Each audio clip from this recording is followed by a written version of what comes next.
진리의 말씀, 이거 이제 사도 바울이 많이 쓰는 단어인데요. 진리의 말씀이라는 표현을 쓰거든요.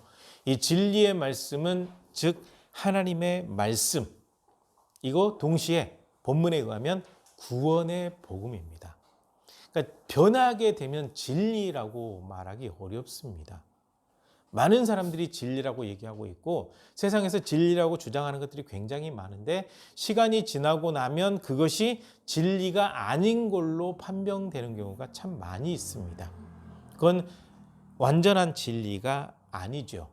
그리고 가짜도 참 많이 있습니다. 근데 더 위험한 거는 진리의 말씀을 가져다가 그 진리를 왜곡시키는 것이 더 무섭습니다. 진리의 말씀은 영을 맑게 하고 새롭게 하거든요. 하나님의 말씀으로 영을 새롭게 하는 거죠. 건강해지게 하는 거죠. 새 사람이 되게 합니다. 그런데 이 진리의 말씀이 왜곡이 되면 왜곡되는 순간 쇠뇌라고 하는 단어를 거기에 포함시킬 수 있을 것 같은데 잘못된 진리로 사람을 쇠뇌시켜요. 그러고 난 다음에 조정합니다. 상담의 용어라든지 일반적으로 많이 알려진 용어로는 가스라이팅이라고 얘기를 하죠. 가스라이팅이 뭐냐면 뭔가를 이렇게 압력을 놓는 상태에서 마치 그 말을 지키지 않으면 불이익이 당할 것처럼 느끼도록 심리를 조정하는 겁니다.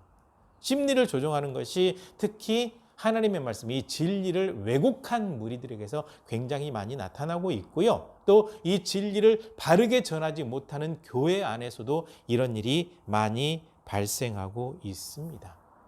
그러니까 진리는 말 그대로 변함이 없어야 돼요. 그래서 진리에 대해서 다른 데서 어떤 얘기 하는지 좀 검색을 좀 해봤거든요. 검색을 해보는데 검색하다가 조금 좀 재미있는 이야기를 하나 발견을 했습니다. 어떤 얘기냐면요.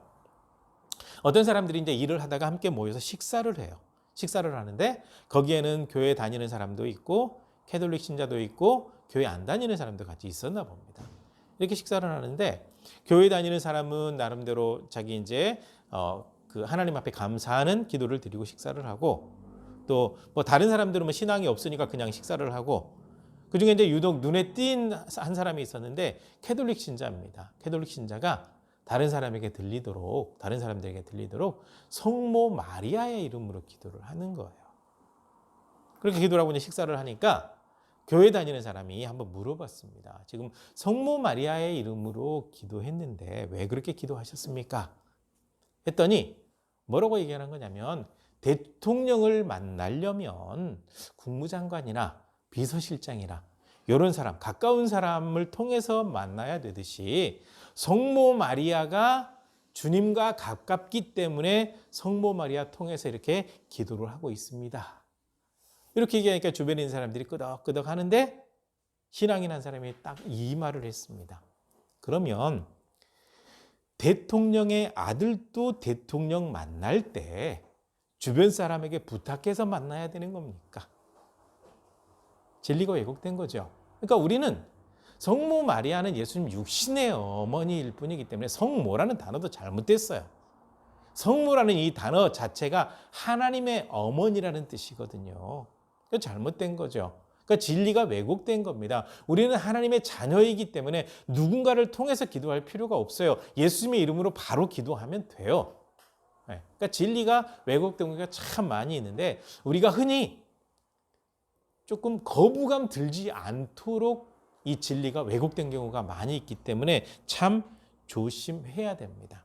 구원의 복음을 바로 알고 있어야 돼요. 진리를 바로 알고 있어야 돼요. 그래야 우리가 흔들림 없이 믿음 따라 살아갈 수가 있고요. 바르게 믿어야 하나님 앞에 우리가 구원받을 수 있기 때문에 그렇습니다. 그래서 자꾸 진리를 분별하라고 하는 거예요. 오염된 게 너무 많기 때문에 그렇습니다. 그래서 사도 바울은 편지를 통해서 하든지 현장에서 가르치든지 성경 말씀, 하나님의 말씀을 통해서 진리를 분명히 가르치고 바른 복음을 가르쳐서 잘못된 진리에 흔들리지 않도록 가르칩니다. 에베소 교회 가운데도 마찬가지예요. 에베소 교회도 얼마나 철저하게 훈련시켰는지 그 신앙이 참 뜨거웠습니다. 물론 나중에 그 첫사랑을 잃어버리는 바람에 책망을 받았고 지금은 흔적만 남아있는 교회가 되어버렸지만 적어도 바울 사도가 이 편지를 보내는 이 순간 이 에베소 교회는 하나님 앞에 진리의 말씀으로, 구원의 복음으로, 하나님의 말씀으로 잘 무장이 되어 있다라는 겁니다. 잘 무장이 되어 있어요. 바른 믿음을 가지고 있죠. 뿐만 아니라 바른 믿음을 가지고 있는 교회들의 공통적인 특징, 그때 당시 초대교회 특징을 얘기하는 겁니다. 공통적인 특징은요, 성도 사랑이 뛰어나요. 성도 사랑이 뛰어납니다. 가장 먼저 세워졌던 예루살렘 교회를 한번 보십시오. 보통 유대인들 같은 경우 3년에 한 번씩 드리는 그 11조로 가난한 사람들을 구제하고, 물론 레위인 제사장들도 그걸로 생활을 하죠. 그걸 진행을 하는데 예수님 믿는다는 이유로 그 구제에서 빼버렸단 말이에요. 같은 유대인임에도 불구하고. 그랬을 때 예루살렘 교회 성도들이 집 팔고 밥 팔고 가지고 있는 것들을 헌금을 해서 가난한 사람들과 나눠 먹었거든요. 같이 생활을 해야 되니까 공동 생활을 해요. 그 다음에 예루살렘 교회가 스데반 집사님의 순교와 더불어서 핍박이 가해졌어요. 그래서 흩어질 수밖에 없었죠. 그래서 이제 흩어진 사람들이 여기저기 다니면서 복음을 전했고, 이렇게 해서 이제 그 시리아 지역의 안디옥 교회도 세워지고, 그 다음에 바울 사도가 소아시아 지역과 유럽 지역에 다니면서 복음 전해서 교회가 세워졌잖아요.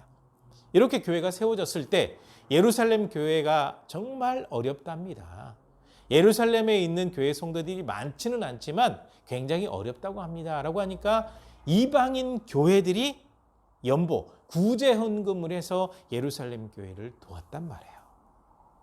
그러니까 믿음을 잘 가지고 있는 사람들은요, 같은 성도들을 사랑으로 섬길 줄 알아요. 그리고 이때 당시에는 목회자가 많지 않아요. 목회자가 많지 않아서 예수님의 제자들에게 훈련을 받은 사람들, 사도 바울을 통해서 복음을 듣고 훈련 받은 사람들이 여러 교회를 다니면서 복음을 전해요. 이 사람들을 순회 전도자라고 얘기를 합니다. 딱 한 곳에 머물러 있을 수가 없어요. 여러 지역에 목회자가 없으니까요. 순회 전도자가 있는데, 이 순회 전도자가 자기 교회에 오면 자고 먹고 생활하는 것까지 다 책임지고, 다른 데로 이동하면 거기까지 도달할 수 있는 여비까지 마련해 주어요. 이렇게 사랑으로 섬깁니다.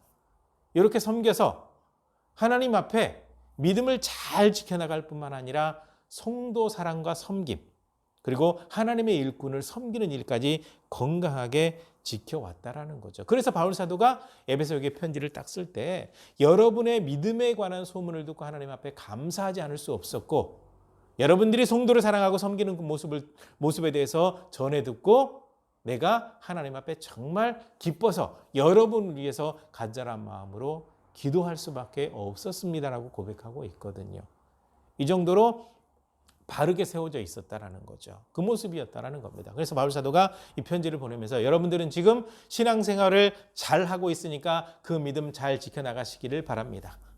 믿음 생활하는 사람들이 성도들과 더불어서 섬기는 그 일을 잘하고 있기 때문에 그 모습 그대로 잘 지켜나가시기를 바랍니다. 라고 얘기를 하고, 그 다음에 가르친 것이 교회론을 가르치고 있는 겁니다. 그러니까 세워진 지 얼마 안 된 교회들은 가르치긴 가르치지만 교회론이 건강하지 않다 보니까 많은 어려움을 겪을 수밖에 없거든요. 그래서 이제 로마 감옥에 있는, 가택 연금됐다고 제가 말씀드렸잖아요. 있는 바울이 에베소 교회가 믿음 생활 잘하고 있다는 얘기를 들으면서 좀 더 건강하도록 하기 위해서 교회론을 오늘 이 본문 말씀을 통해서 이렇게 정리해서 보내고 있습니다. 보낼 때 교회는 가장 먼저 하나님의 영의 역사하심으로 말미암아 세워졌다는 사실을 가르치고 있습니다. 처음 교회 탄생이 언제냐라고 물으면 갑자기 모르겠죠. 간단합니다. 예수님께서 부활하셨습니다. 부활하신 다음에, 여러분 이제 잘 기억하는지 테스트 한번 해보는 거예요. 예수님께서 부활하신 다음에 이 땅에 몇 일 동안 계시면서 제자들과 믿는 사람들을 만났을까요? 40일입니다. 예. 잘 따라오고 있어요. 40일이죠. 그리고 이제 감람산에서 승천하셨습니다. 지금 이제 그 이스라엘 가면 감람산 지역에 무덤이 많아요. 왜 그런 줄 아세요? 예수님께서 감람산에서 승천하시면서 가신 그 모습 그대로 오신다고 하니까 거기에서 예수님 맞이하려고 그런 일이 있어요. 예. 그리고 예수님 승천하신 다음에 몇 일 후에 성령이 임하셨을까요? 네, 10일입니다. 그러니까 오순절이라고 하면 구약의 절기로는 맥주 감상, 그러니까 이렇게 초실절이 되지만 예수님 부활하신 날을 기점으로 하면 예수님 부활하시고 50일째 되는 날이에요. 딱 이렇게 구약의 절기랑 맞아 떨어지거든요. 이때 성령께서 임하셨고 이 성령께서 임하신 날 초대교회가 세워진 겁니다. 그래서 예수님의 약속이 참 중요했던 거예요. 예수님께서 승천하실 때 그때 이제 한 500여 무리가 이렇게 바라보고 있었거든요. 그때 당부하신 내용이 무엇이냐면 여러분들은 예루살렘을 떠나지 말고 하나님께서 약속하신 것을 받을 때까지 기다리시기를 바랍니다. 이렇게 말씀을 남기시고 승천하셨거든요.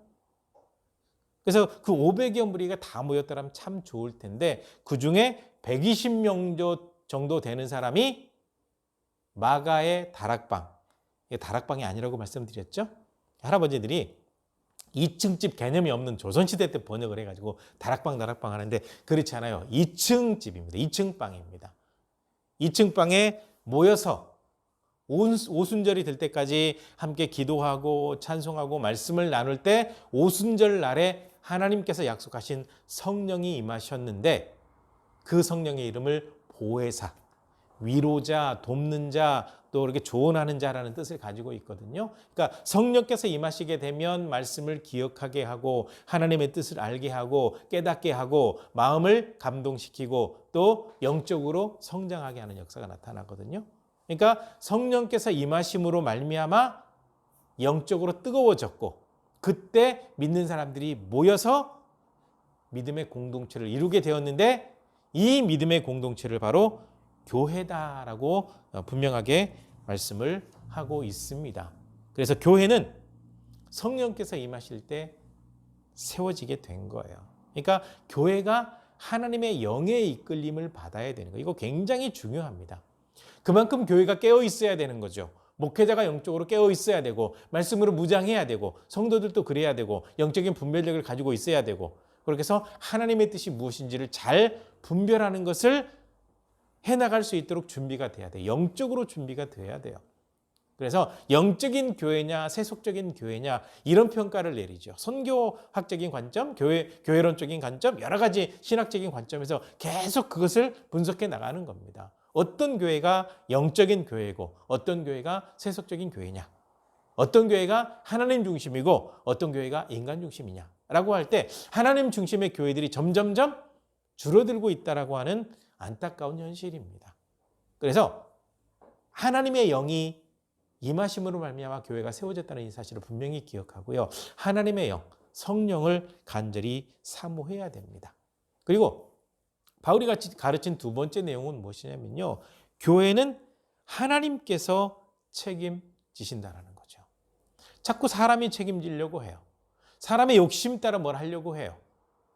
저쪽 제가 아는 어느 교회 같은 경우는 뭐 몇 주년 기념으로 은퇴 기념으로 몇백억짜리 건물 지었다가 부도가 나는 바람에 이단한테 팔려버렸습니다. 근데 참 희한하게도 이단한테 부도가 나서 이단한테 팔린 교회들이 참 많아요. 하나님께서 책임지시는데 사람의 이름을 내려고 마치 바벨탑을 쌓는 것처럼 진행을 하다가 사람의 생각대로 진행된 그 일이 무너져 버리게 된 거죠. 하나님께서 책임지시고 하나님께서 인도하시면 아무런 문제가 발생하지 않거든요. 근데 자꾸 사람이 책임지려고 하고 사람이 욕심부리거든요. 그럴 때 우리는 이 말씀을 잘 봐야 됩니다. 하나님께서 책임지신다라는 거예요. 우리가 흔히 하나님을 유일신이라고 얘기를 합니다. 왜 유일신이라고 얘기를 하냐? 하나님 한 분만 진짜 신이기 때문에 그래요. 그리고 이 하나님은 어떤 분이냐면 전지전능하신 분이거든요. 모든 것을 다 하실 뿐만 아니라 하지 못할 일이 없으신 분이라는 거예요.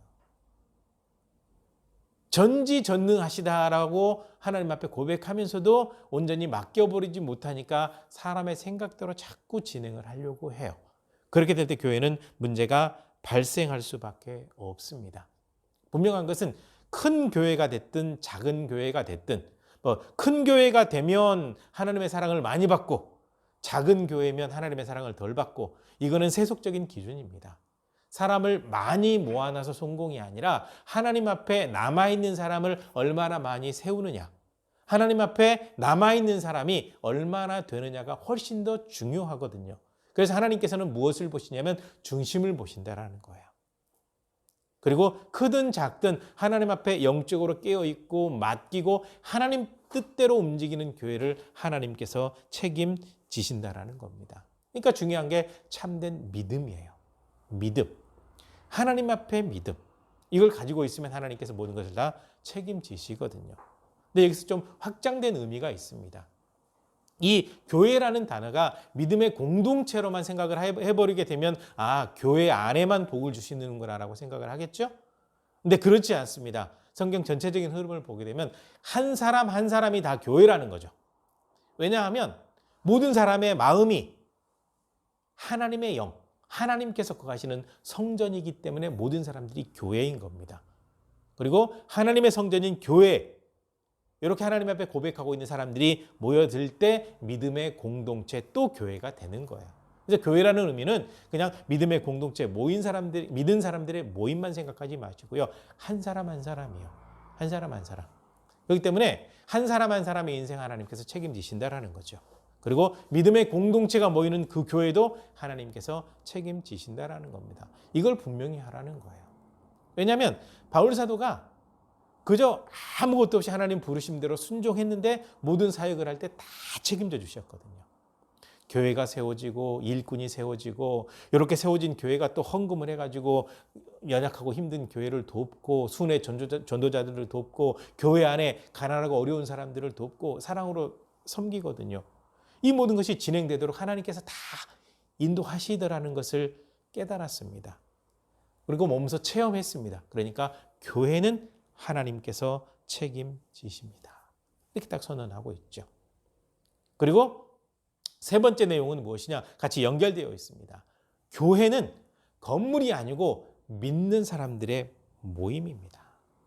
교회는 엄밀하게 말하면 건물을 얘기하지 않아요. 자꾸 교회를 신성화시키고 건물을 신성화시키거든요. 교회를 자꾸 아름답게 지어서 하나님 앞에 드리면 하나님께서 기뻐하신다고 생각하시거든요. 그거는 사람의 욕심입니다.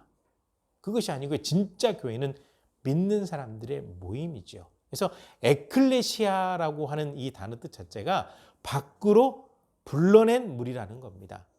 그 의미가 무엇이냐면 모든 사람들이 죄로 인해서 멸망받을 수밖에 없어요. 그 무리 가운데 있는 사람들을 예수 그리스도의 보혈을 통해서 불러내서 모았다. 그래서 불러낸 무리. 이 단어가 바로 에클레시아입니다. 이게 교회라는 단어죠. 그러니까 교회는 믿는 사람들의 모임이 되는 겁니다. 그리고 이 일을 위해서 주님께서 그러니까 가장 근본적인 것을 가르치는 겁니다. 교회론을 가르칠 때에도 이 복음이 빠져버리게 되면 그저 논리에 불과하게 되거든요. 이 믿는 사람들의 모임이 교회다라고 얘기를 하면서 하나님께서 이 일을 위해서 무엇을 하셨는지 여러분 아십니까? 이미 여러분들은 알고 있습니다. 그러면서 또 설명하고 있는 거죠. 독생자를 보내셔서 십자가에 못 박혀 돌아가게 하심으로 모든 죄를 다 씻어주시고 3일 만에 부활하게 하셔서 부활의 첫 열매가 되게 하시고 모든 사람들에게 구원을 완성해서 베풀어 주셨습니다. 그리고 이 예수님은 부활하신 다음에 40일 동안 이 땅에 계시고 승천하셔서 하나님의 오른편에 앉아 계시는데 이분이 이 땅에, 그러니까 예수님 이분이 이 땅의 모든 사람들보다 훨씬 뛰어난 이름을 가지고 계십니다. 라고 얘기하고 있죠.